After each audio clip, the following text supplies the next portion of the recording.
a la exhortación de esta mañana bajo el tema las ordenanzas, basado en Mateo 28, versículo 18 al 20 y Primera de Corintios, capítulo 11, versículo 23 al 26. Amén. Hoy vamos a estar prácticamente exponiendo un sermón temático bajo este tema, las ordenanzas. Pero antes de entrar a los textos bíblicos, quisiera introducir este sermón o esta exhortación de la siguiente manera.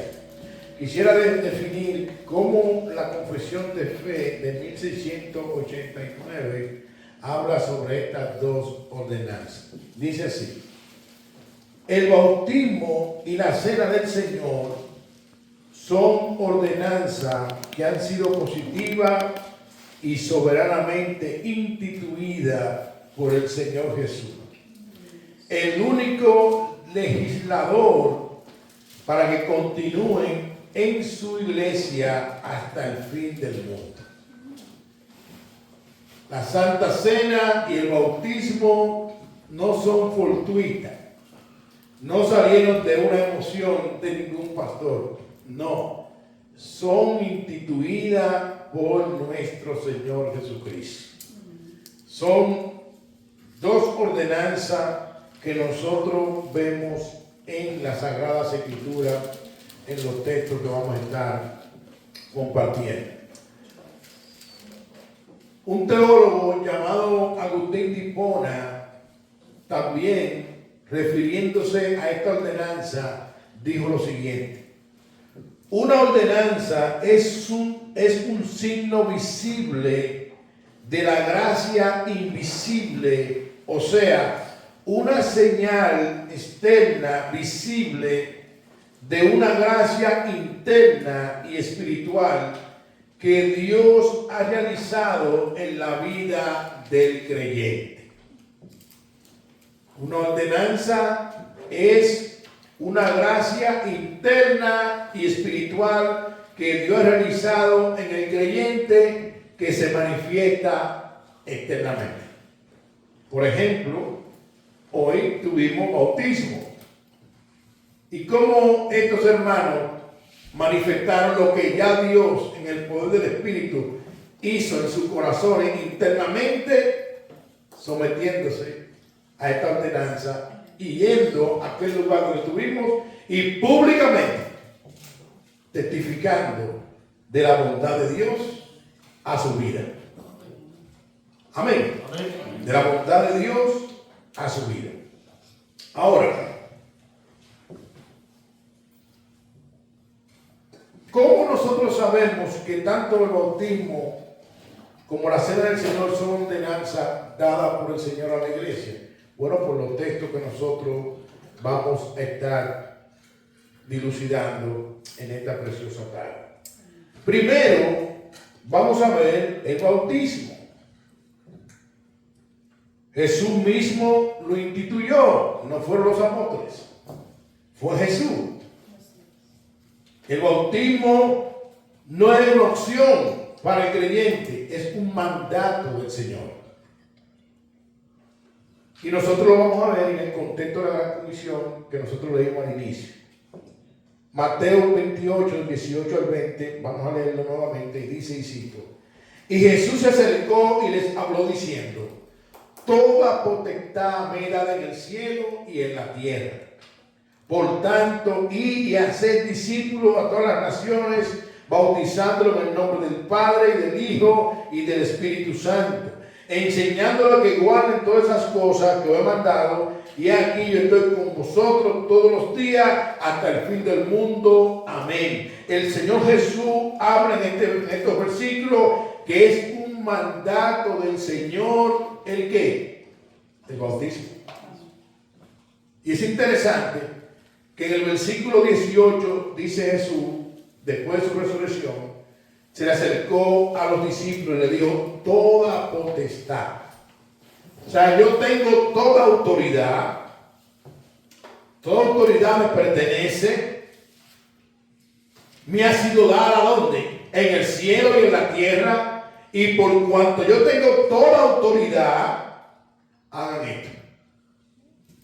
Fíjense que el versículo 19 comienza con una palabra conectora, por tanto. Como yo tengo toda autoridad, como todo poder yo lo tengo, por tanto, y haced discípulos. No es una opción, es un mandamiento. Vayan y hagan discípulos.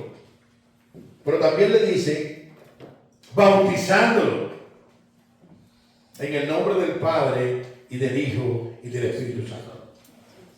Ahora, varias preguntas que pudieran surgir. Por ejemplo, ¿qué representa el bautismo en agua?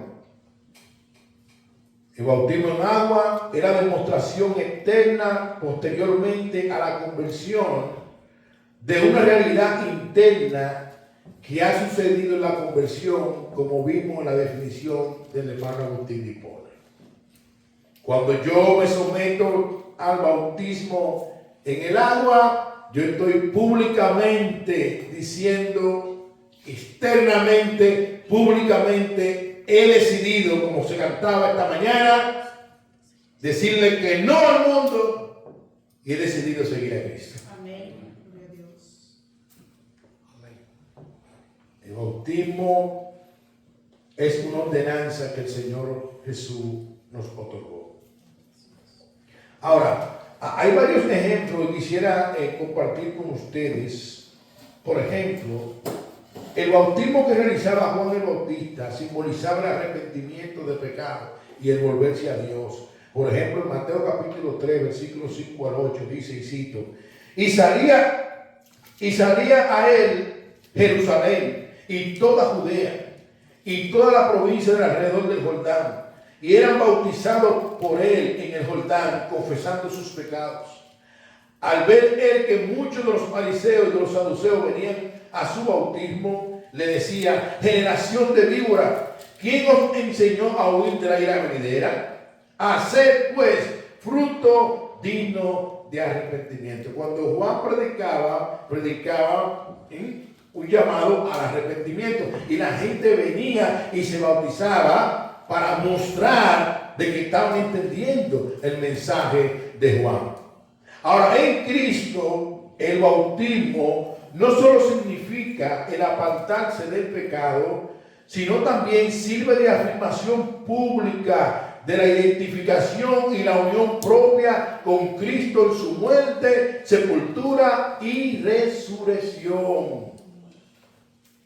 El bautismo de Juan testificaba el arrepentimiento, pero en Cristo no solamente, amados hermanos, simboliza el apartamiento del pecado, sino que también estamos conectados a Él, unidos a Él en su muerte, sepultura y resurrección. Pastor, ¿y qué texto de la Biblia nos ayuda a entender esto? Romanos 6, versículo 1 al 5. Dice y cito, ¿qué pues diremos? ¿Perseveraremos en el pecado para que la gracia abunde? En ninguna manera. Porque lo que hemos muerto al pecado, ¿cómo viviremos aún en él? ¿O no sabéis que todo lo que hemos sido bautizados en Cristo Jesús, hemos sido bautizados en su muerte?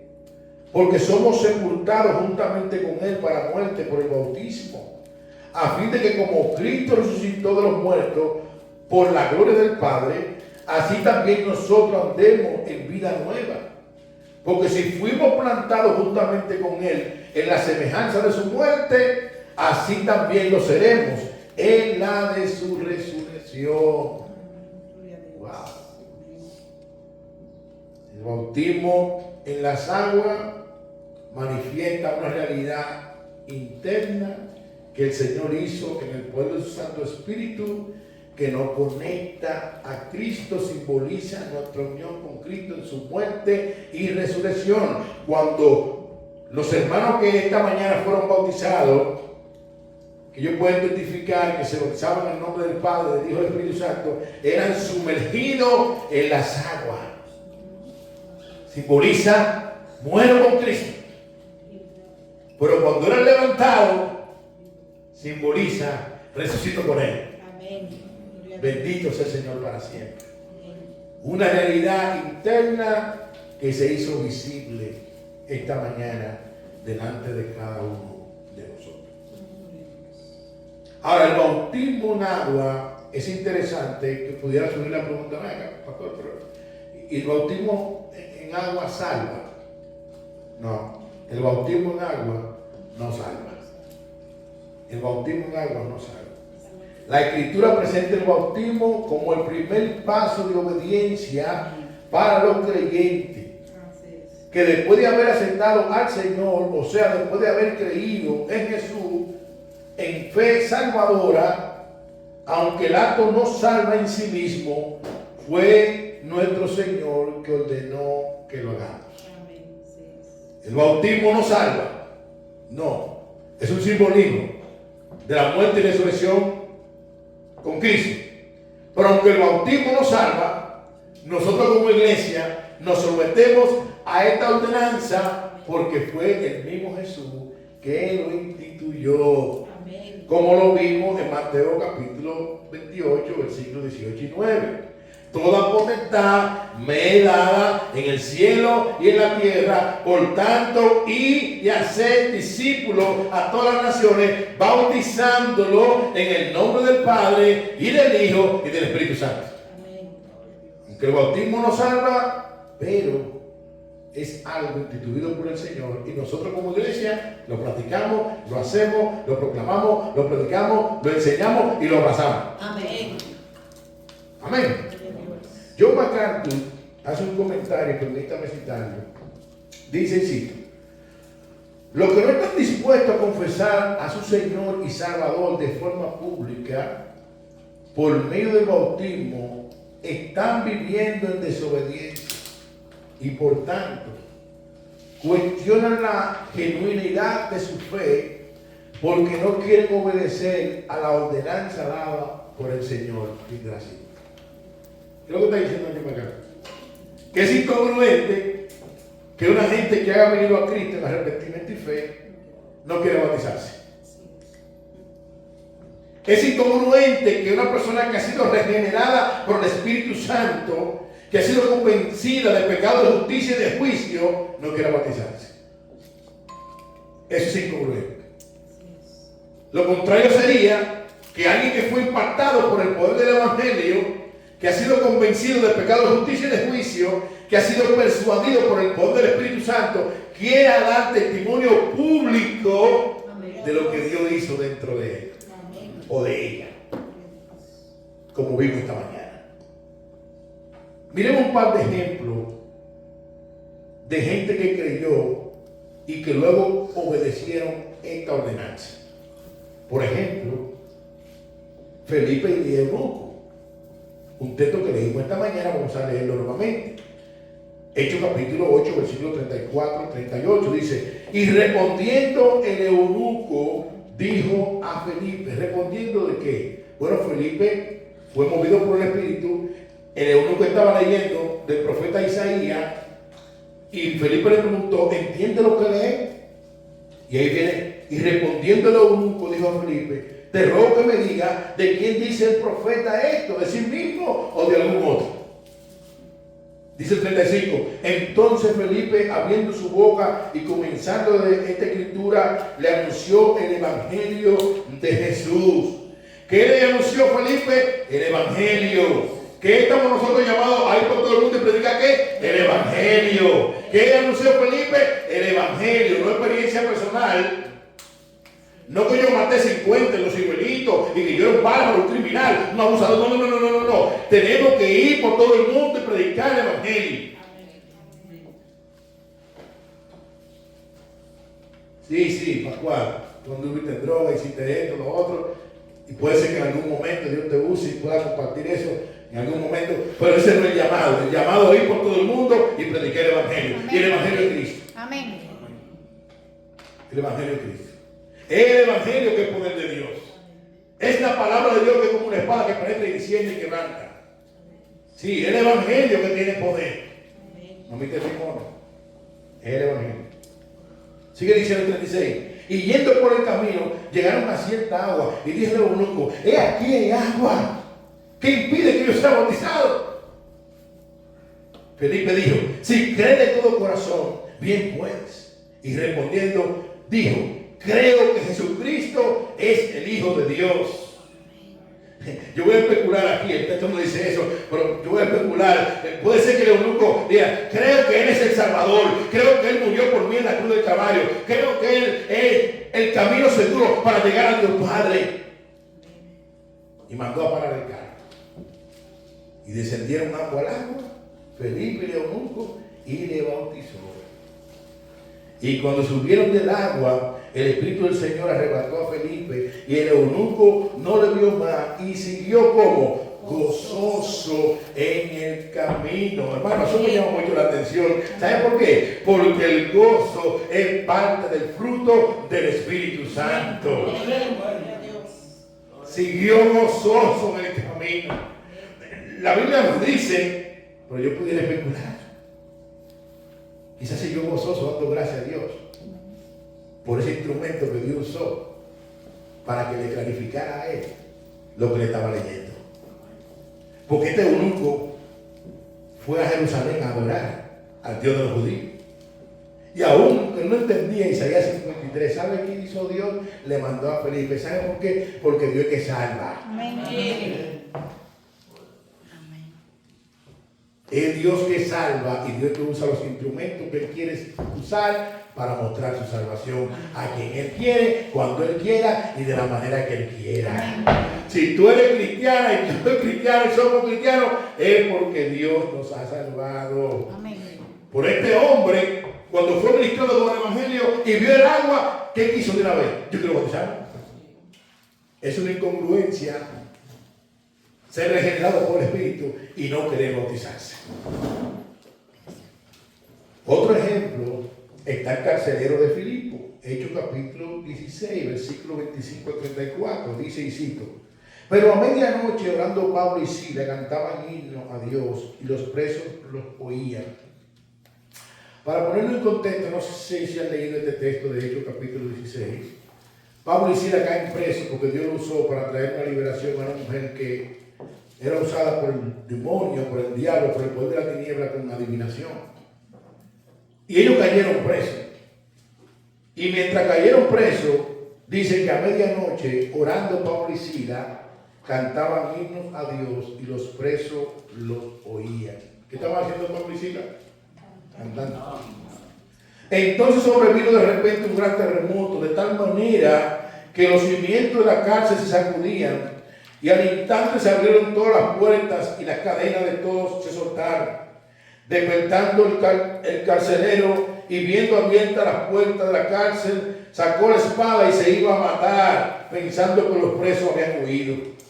Mas Pablo clamó a gran voz diciendo: no te haga ningún mal, pues todos estamos aquí. Él entonces, pidiendo luz, se precipitó adentro y temblando se postró a los pies de Pablo y de Silas. Y sacándolo le dijo: señores, ¿qué debo hacer para ser salvo? Ellos le dijeron: cree en el Señor Jesucristo y serás salvo tú y tu casa.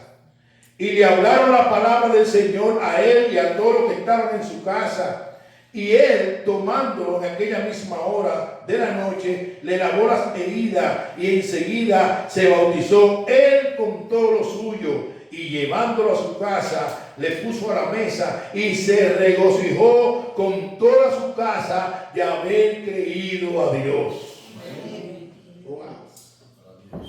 Aquí yo quiero hacer una aclaración, porque hay mucha gente que coge un versículo que está aquí y lo malinterpreta.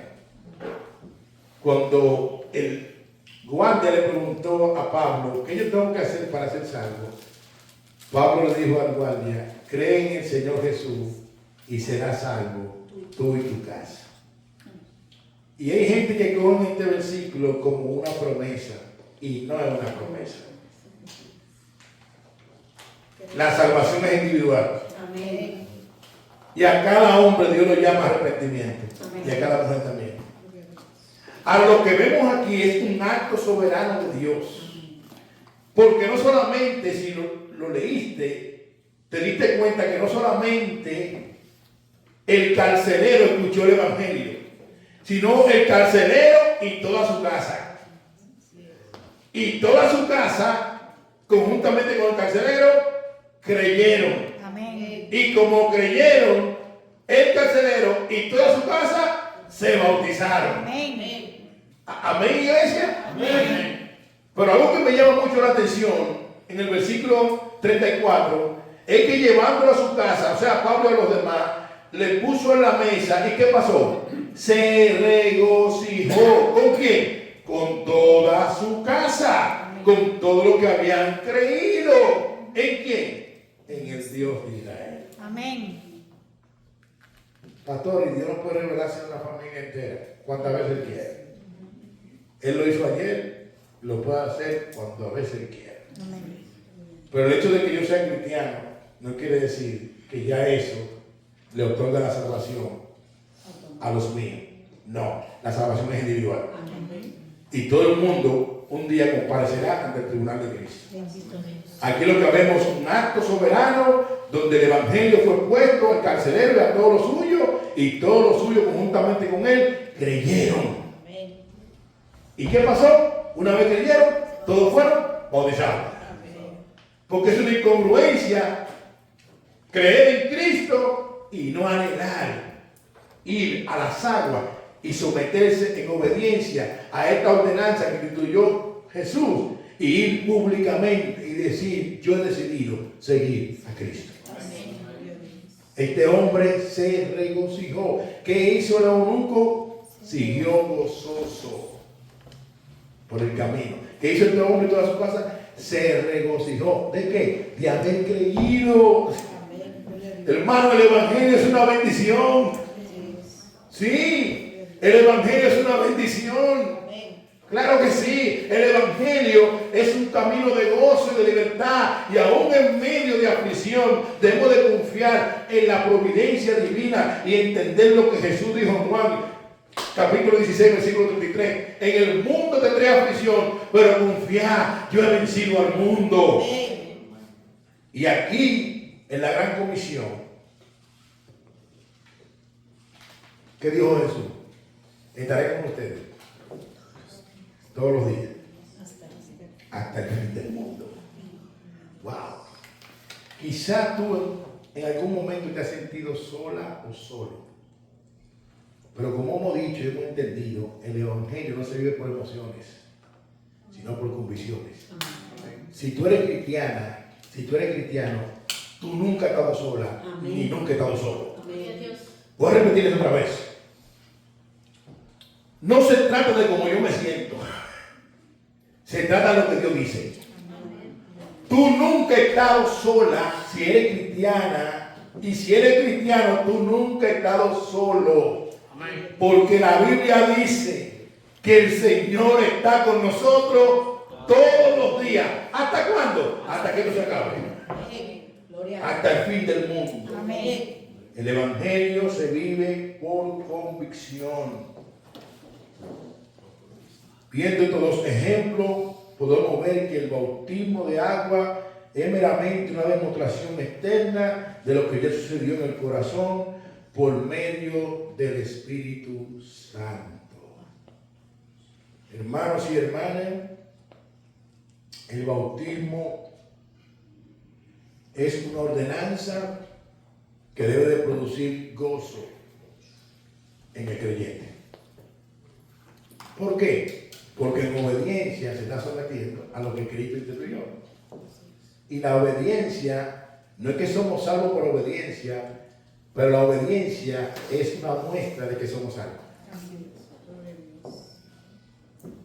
O sea que esta mañana, los 4 hermanos que se bautizaron están diciendo: yo he decidido seguir a Cristo. Amén. Queremos públicamente decirle no al mundo. No al mundo y su mentira, no a Satanás y su mentira, y sí a Cristo y a su verdadero evangelio. Amén. Pero la segunda ordenanza es la Santa Cena. Y antes de entrar y leer el texto, quisiera compartir algo que el hermano John MacArthur en su teología sistemática dice sobre esta ordenanza. Dice así: la noche anterior a su muerte, el Señor Jesús celebró una última cena de Pascua con sus discípulos y la transformó en una celebración de importancia infinitamente mayor. Aunque la Pascua conmemoraba la liberación de Israel de la esclavitud de Egipto, según Éxodo capítulo 12, versículo 1 al 14, la Santa Cena apunta a la liberación suprema del pueblo de Dios de la esclavitud del pecado y de la muerte. La Pascua miraba en retrospectiva al rescate temporal de la esclavitud física del pueblo de Israel en Egipto. Sin embargo, la Santa Cena conmemora la liberación eterna y espiritual que provee el nuevo pacto. Los corderos degollados durante la Pascua anunciaban meramente el sacrificio del cordero sin mancha de Dios, quien murió en la cruz para redimir a los pecadores que vienen a Él en arrepentimiento y fe de una sola vez y para siempre. Fin de la cita. Cristo murió en la cruz una sola vez y para siempre. Ya no hay más sacrificio. Hebreos 9, versículo 23 al 28 dice, y cito: fue pues necesario que las figuras de las cosas celestiales fueran purificadas así, pero las cosas celestiales mismas con mejores sacrificios que esto, porque no entró Cristo en el santuario hecho de mano, sino figura del verdadero, sino en el cielo mismo, para presentarse ahora por nosotros ante Dios, y no para ofrecer muchas veces como entra el sumo sacerdote en el lugar santísimo cada año con sangre ajena. De otra manera, le hubiera sido necesario padecer muchas veces desde el principio del mundo, pero ahora, en la consumación de los siglos, se presentó una vez para siempre por el sacrificio de sí mismo para quitar de en medio el pecado. Y de la manera que está establecido para los hombres que mueran una sola vez y después de esto el juicio, así también Cristo fue ofrecido una sola vez para llevar los pecados de muchos, y aparecerá por segunda vez sin relación con el pecado para salvar a lo que le espera. Gloria a Dios. Hermano, cada cristiano, sin temor a equivocarme, está esperando la venida del Señor. Vuelvo y cito: cada cristiano, sin temor a equivocarme, está como Juan diciendo allí en Apocalipsis: ven, Señor Jesús. Creo que cada cristiano en su oración, en algún momento de su vida, le ha dicho al Señor: Señor, te estamos esperando. Y yo creo que cada cristiano debe anhelar eso, porque será el único momento, hermano, que no habrá pecado. Será el único momento donde nuestro cuerpo será glorificado semejante al de Cristo. Será el único momento donde ya no habrá llanto, no habrá dolor, no habrá enfermedad, no habrá cáncer, no habrá maldad, no habrá pecado, no habrá ninguna malicia. Oye, si eso es así, yo creo que esa debe ser una oración que continuamente tú y yo debemos de hacerla. Ven, Señor Jesús. Ven, Señor Jesús. Ahora miremos lo que Pablo le dice a los corintios en su primera carta, capítulo 11, versículos 23 al 26. Dice: porque yo recibí del Señor lo que también he enseñado, que el Señor Jesús, la noche que fue entregado, tomó pan, y habiendo dado gracias lo partió y dijo: tomad, comed, este es mi cuerpo que por vosotros he partido, haced esto en memoria de mí. Asimismo tomó también la copa después de haber cenado, diciendo: esta copa es el nuevo pacto en mi sangre, haced esto todas las veces que la bebiere en memoria de mí. Así que todas las veces que comiere este pan y bebiere de esta copa, la muerte del Señor anunciáis. ¿Hasta cuándo? Hasta que Él venga. Eso nos ayuda a entender, amados hermanos, que a diferencia del bautismo, que es un evento y se realiza una sola vez, cuando hablamos de la Santa Cena o la mesa del Señor, debe celebrarse una y otra vez a lo largo de la vida. ¿Hasta cuándo? Hasta que Cristo venga. Amén. Hasta que Cristo venga, esta ordenanza, la iglesia está llamada a celebrarla. Amén. ¿Cuántas ordenanzas vemos en la Biblia? 2. El bautismo por inmersión, y cuyo sea de paso la palabra bautismo viene del griego bautizo o baptizo, que significa sumergir. Y la segunda ordenanza, la cena del Señor. Fíjense que Pablo dice, porque yo recibí del Señor. Pablo no le dice a los corintios, como yo soy un apóstol y con mi autoridad apostólica, yo le voy a decir esto o aquello. No. Pablo dice, yo recibí del Señor. Lo que yo le voy a decir a ustedes, Corintios, viene del Señor. No viene bajo una autoridad, no, viene bajo la autoridad de Cristo. Nosotros como iglesia evangélica celebramos la cena porque el Señor la instituyó. Y algo interesante, que según Hechos capítulo 2, versículo 42, la observancia de la cena fue aprobada por la iglesia primitiva desde sus inicios.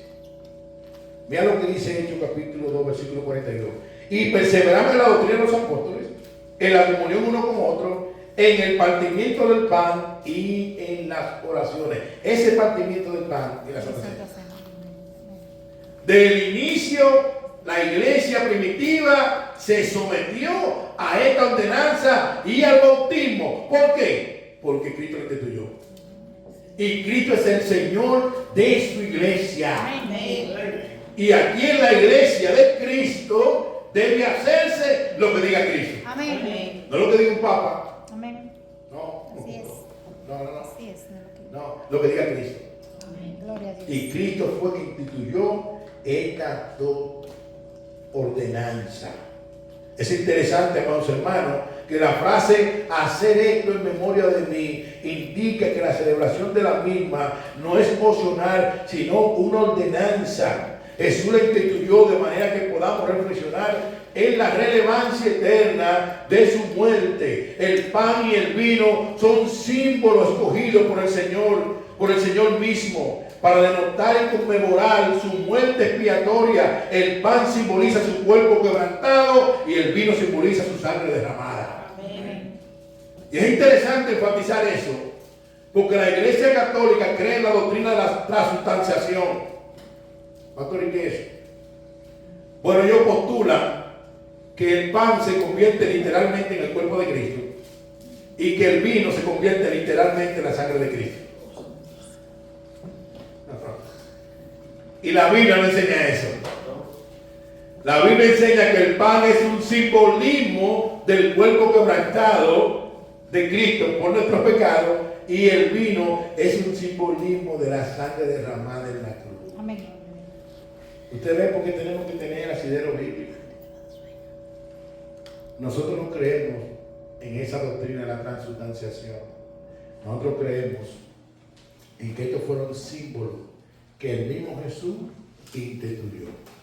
Por eso que dice el texto bíblico, y habiendo dado gracia, porque yo recibí del Señor lo que también hemos enseñado, que el Señor Jesús la noche que fue entregado tomó el pan. Pero Jesús está físicamente ahí. Él tomó el pan. Y habiendo dado gracia, ¿qué hizo? Lo partió. ¿Y qué más? Y dijo, tomad, comed. Esto es mi cuerpo, que por vosotros he partido. Amén, hermano. Amén. Haced esto en memoria de mí. O sea, piensen, a la hora de comer pan, piensen que mi cuerpo fue quebrantado por su pecado. En memoria de mí. Asimismo también tomó la copa después de haber cenado diciendo, esta copa es el nuevo pacto en mi sangre. Haced esto todas las veces que la bebiere en memoria de mí. Recuerden que yo derramé sangre, porque no hay remisión de pecado sin derramamiento de sangre. La sangre de Cristo limpia todo pecado. Amén. Todo pecado. La Santa Cena también nos ayuda a nosotros a enfocarnos en el futuro. ¿Por qué? Porque nosotros la celebramos, pero la celebramos hasta que Él venga. Porque habrá un día que el Señor vendrá y ¿sabe qué? Vamos a celebrar conjuntamente con Él la cena en la boda del Cordero. Amén. Ya no celebraremos más de este lado de la eternidad, sino conjuntamente con Él en la boda del Cordero. Amén. Amén. O sea que la Santa Cena nos ayuda a enfocarnos en el futuro, hermano. Hay una boda, por ahí viene el esposo, la iglesia y la novia. Hay una boda y el esposo viene a buscar a su novia. Amén. ¿Se recuerda lo que vimos el día pasado en el libro En Busca de Dios? Nos estamos preparando para ese día. Hermano, nosotros somos la novia, la iglesia y la novia, y el novio lo viene a buscar. Bendito Dios. El novio lo viene a buscar. Ojalá que el novio no lo encuentre con anchoita y con rojo y cayendo, no, y con ovejuy en el barba, no. El novio lo viene a buscar y en cualquier momento eso va a acontecer. Amén. Sí, la Santa Cena es conmemorando en memoria de Él lo que Él hizo por tu culpa y por mi culpa. Bendito Dios. Amén. Pero un día entraremos en gloria. Que hoy, amados hermanos, nosotros nos gocemos como iglesia. Porque en obediencia, esta mañana celebramos el bautismo. Amén. Pero en obediencia, en un rato, vamos a celebrar la cena del Señor. Bendito Dios.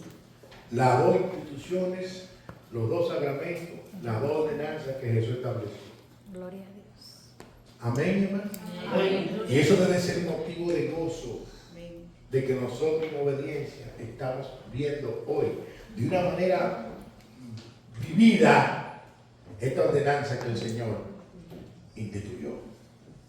En el día de hoy recordamos lo que Jesús hizo por nosotros y celebramos el futuro que viviremos con Él por toda una eternidad.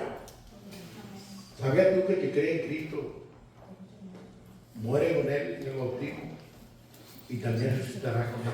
Amén. Jesús dijo en una ocasión a los discípulos: en la casa de mi Padre mucha morada hay. Voy a preparar lugar para que ustedes estén donde yo estoy. Hermano, no sé si llena eso de regocijo y de gozo, pero los cristianos podemos estar pasando el día en bicicleta, pero el sufrimiento que pudiéramos pasar o cualquier cosa que pudiéramos pasar no es con propósito. A los que aman a Dios, todas las cosas les ayudan también. Que el Señor nos ayude a salir de este lugar hoy gozoso de que en obediencia hoy nosotros abrazamos esta ordenanza y hoy la hemos visto hecha una realidad. Nuestra hermana María pasa por aquí para entonar un himno a nuestro Dios y luego entonces compartiremos nuestra Santa Cena. Que el Señor te bendiga y seguimos hacia adelante para la gloria de Dios. Amén. Amén, gloria a Dios. Alabamos al Señor por las cosas grandes y maravillosas que Él hace en nuestras vidas. Gracias por esas vidas que pasaron esta mañana a las aguas bautismales. Un aplauso para esas vidas que y gracias por el crecimiento espiritual que ellos y sabemos que todas las cosas, nada ocurre por casualidad y que solamente la gracia, esa gracia inefable, inmensa, maravillosa de Cristo, es lo que nos trae de las tinieblas a su luz admirable. Amén. Vamos a alabar a nuestro Dios.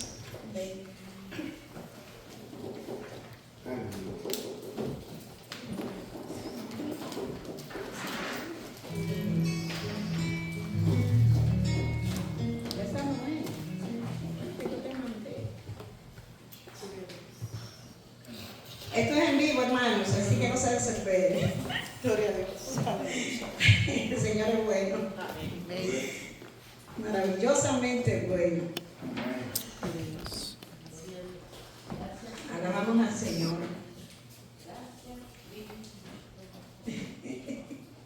Gracias a Cristo, ¿verdad? Gracias a Cristo, ¿verdad? Por su gracia inefable.